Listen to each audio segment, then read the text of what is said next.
विषय हिंदी, पाठ क्रमांक 9, रीढ़ की हड्डी, लेखक जगदीश चंद्र माथुर। इस एकांकी के माध्यम से लेखक ने हमें पहले ही कहा था, इसके पहले भी दो वीडियो में कहा था कि 3 बातें बताई है। एक, नारी शिक्षा का महत्व। नंबर 2, दकियानुसी विचारों पर प्रहार यानी बुरे विचारों पर प्रहार। और नंबर 3, नारी सम्मान का महत्व। 3 बातें बताई थी। अब हमने देखा था पिछली वीडियो में सबसे अंतिम में कि उमा का चश्मा दोनों को दिख जाता है, यानी शंकर को और उसके पिताजी को, तो दोनों एकदम चश्मा जोर से चिल्लाते हैं। तो राम स्वरूप जी उन्हें कहते हैं कि पिछले महीने में उसकी आंख दुखने लगी थी, किसकी? उमा की, इसलिए उन्हें डॉक्टर ने कुछ दिनों के लिए चश्मा पहनने के लिए कहा है। अब गोपाल प्रसाद को लगता है कहीं ये चश्मा पढ़ाई की वजह से तो नहीं लगा है। तो राम स्वरूप जी बताते हैं, नहीं साहब, मैंने तो पहले ही आपको बताया है, वह तो मैंने अर्ज किया ना, यानी आपको बताया ना। तो गोपाल प्रसाद जी संतुष्ट होकर, बैठो बेटी बैठो। राम स्वरूप जी कहते हैं, उमा वहाँ जाकर बैठो उस तख्त पर। कौन सा तख्त? जो पहले ही रतन और राम स्वरूप ने लाकर रखा था, और जिस पर क्या रखा था? हारमोनियम और सितार रखा था। अपने बाजे वाजे के पास बैठो। उमा बैठ जाती है। अब लड़के के पिता गोपाल प्रसाद जी कहते हैं, चाल में तो कुछ खराबी नहीं है, यानी लड़की अच्छी चलती है। दूसरी बात, चेहरे पर छवि है, यानी चेहरे पर तेज है। हाँ, लेकिन कुछ गाना बजाना सीखा है या नहीं? कुछ गाना बजाना सीखा है ना? पहले क्या कहा था? सिलाई आनी चाहिए, पुराई आनी चाहिए। आप क्या कहते हैं, कुछ गाना बजाना सीखा है या नहीं? तो राम स्वरूप जी कहते हैं, जी हाँ, सितार भी है और बाजा भी। सितार भी बजाती है और बाजा भी बजाती है। सुनाओ एक आध गीत उमा सितार के साथ, एक आध गीत सुनाओ, एक आध गाना सुनाओ, एक आध भक्ति गीत सुनाओ। तो उमा उस सितार पर मीरा का मशहूर भजन, मीरा कौन? इसके पहले हमने जो काव्य देखा था, गिरधर नागर, उसकी कवयित्री संत मीराबाई। तो मीरा का, संत मीराबाई का मशहूर गीत सुनाती है, मेरे तो गिरधर गोपाल दूसरों नो कोई। तो वह गीत शुरू करती है और उसकी आंखें शंकर की झेपती आंखों से मिल जाती है और एकदम गाना रुक जाता है। अब तक उमा ने शंकर को देखा ही नहीं था, लेकिन अब गाते गाते उसकी आंखें ऊपर उठती हैं और शंकर की आंखें भी। तो दोनों की आंखें दूसरे को मिलती हैं, तो उमा गाना बजाना बंद कर देती है। क्यों गाना बजाना बंद कर देती मालूम है आपको? क्योंकि ये दोनों एक ही कॉलेज में पढ़ते थे और उसके बारे में उमा को जानकारी थी। रामस्वरूप, क्यों, क्या हुआ? गाने को पूरा करो। उमा, गोपाल प्रसाद जी बीच में टोकते हैं, नहीं नहीं साहब, काफ़ी है, आपकी लड़की यानी उमा अच्छा गाती है। तो गोपाल प्रसाद, अभी ठहरो बेटी।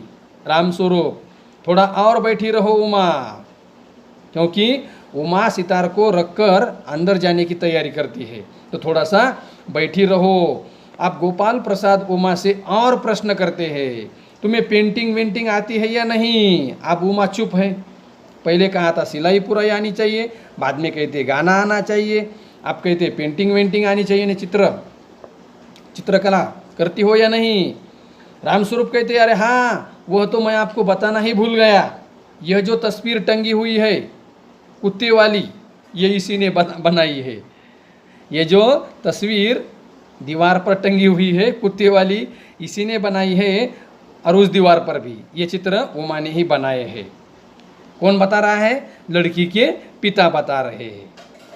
अब लड़की के पिता को बेचारे को जो बातें हैं और जो नहीं है दोनों भी बताने पड़ते हैं, क्योंकि उसे ऐसा लगता है कि ये रिश्ता अपने हाथों से नहीं छूटना चाहिए।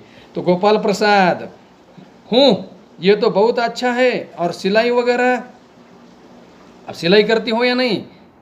इसका मतलब कपड़े वपड़े सीने का काम करती हो या नहीं, या आता है या नहीं? अब रामस्वरूप, लड़की के पिता कहते, सिलाई तो सारे घर की इसी के जिम्मे रहती है, यहाँ तक कि मेरे कमीज़ भी, हाँ हाँ हाँ हंसते हैं, क्या कहते हैं, पूरे घर के कपड़े सीने का काम इसी के जिम्मे पर है। इसका मतलब कहीं पर कपड़ा फट जाता है, कहीं शर्ट फट जाता है, कहीं पर पैंट फट जाती है, या अन्य कोई कपड़ा फट जाता है, तो सीने का काम कौन करती है? उमा ही करती है, ऐसा रामस्वरूप जी बताते हैं। गोपाल प्रसाद, ठीक, हाँ बेटी, तुमने कुछ इनाम विनाम भी जीते थे। अब देखिए, सिलाई पुराई करनी है, गाना बजाना है, गाना गाना है, बाद में कहते हैं कि पेंटिंग वेंटिंग आनी है, आप सिलाई करनी है, तो फिर कुछ और इनाम विनाम भी जीते हैं तुमने। अब तक उमा चुप थी, गर्दन झुकाए, गोपाल प्रसाद आदि उठते हैं और रामस्वरूप शक पकाते हैं कि बेटी क्यों खामोश है, कहीं बेटी को गुस्सा आ गया तो बेटी क्या कहेगी। रामस्वरूप अपनी लड़की से कहते, उमा जवाब दो। हाँ हाँ, जरा शर्माती है, इनाम तो इसने, गोपाल प्रसाद जरा इसे भी तो मुंह खोलना चाहिए, इसका मतलब लड़की को भी बात करनी चाहिए, ताकि पता चले लड़के वालों को कि लड़की गूंगी है या नहीं, इसका मतलब लड़की बोल सकती है या नहीं, बोल सकती है या नहीं।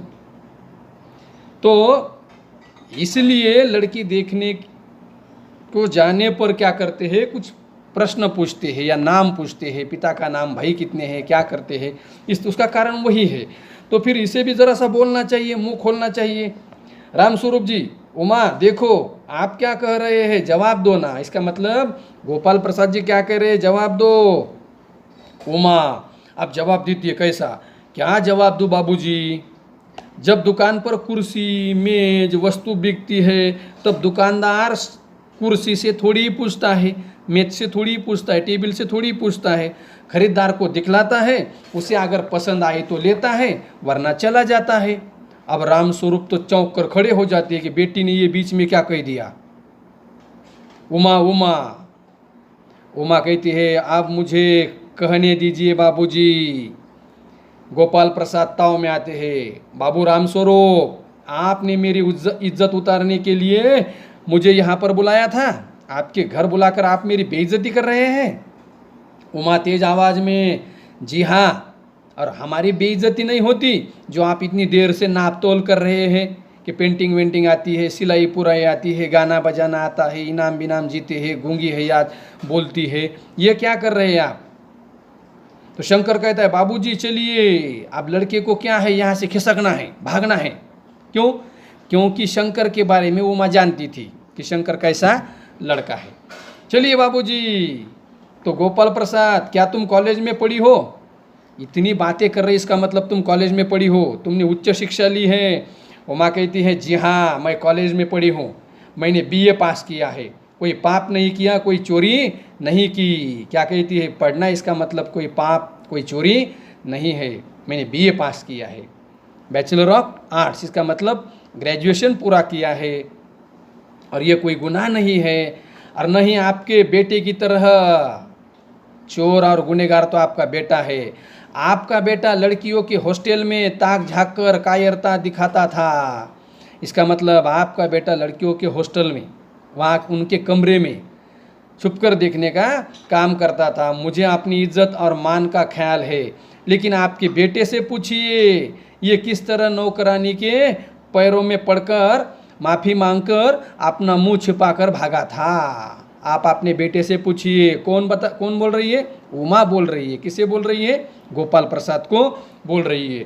रामस्वरूप को आप बहुत गुस्सा आता है, इसका मतलब वो भी घबराते हैं कि अब क्या होगा।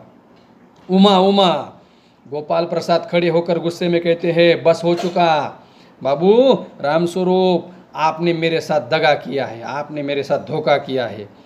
आपकी लड़की बीए पास है और आपने कहा था कि आपकी लड़की तो मैट्रिक पास है। मैट्रिक का मतलब 10वीं तक पढ़ी है। पहले ही हमारी शर्त थी कि लड़की ज़्यादा पढ़ी लिखी नहीं होनी चाहिए, तो आपने कहा था मैट्रिक पढ़ी है, और आपकी लड़की कहती है तो बीए है। इसका मतलब आपने मेरे साथ धोखा किया है, दगा दिया है आपने।